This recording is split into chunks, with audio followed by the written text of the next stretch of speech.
Hari ni Kak Kinci nak makan crawfish garlic flavor. Ni ada halal service. So macam lepas tu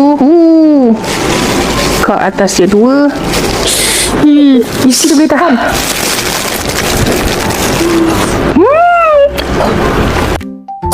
Yeay, dah dapat crawfish. Saya beli kat Aeon.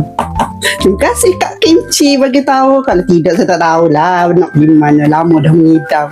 Jom teman saya makan crawfish. Okey, jom makan. Bismillahirrahmanirrahim. Sedikit besar sikit. Crawfish. Mula kita makan penepik dia. Saya excited tengok Mas Saleh makan. Sebenarnya ada, nanti saya tunjuk video saya tengok masa makan. Dia orang makan.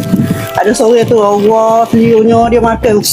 Macam dia buat macam mana? Ke sini. Tak jadi. Sedap weh. Sedap urban ni. Kak Kinci makan tu yang flavor garlic. Saya beli dah.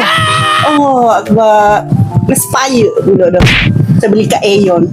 Aeon mana saya tak tahulah, husband saya beli. Terima kasih husband. Selalu belikan. Ni pun dia beli. Jadi double lah saya beli. Sebab hot sebelum ni saya receipt saya hilang. Jadi reda je lah. Ada isi weh, ada isi. Sedap. Maaf lah saya guna 2 tangan sebab ayah nak makan. Saya guna 2 tangan. Sedap. Tak bedah mana? Bagi orang yang tak makan bedah boleh makan. Sedap. Eba dia.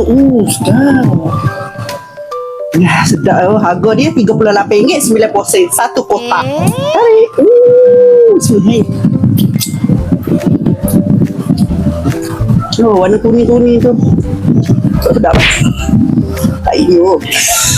Biarlah. Makan je lah. Tapi sedap. Boleh lah.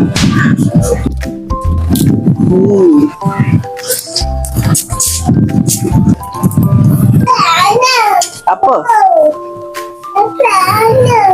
iPad mana ibu tahu? Nak tepek mana? Tepek lah mana-mana. Tepek dekat iPad adik. Dia tepek kat buku.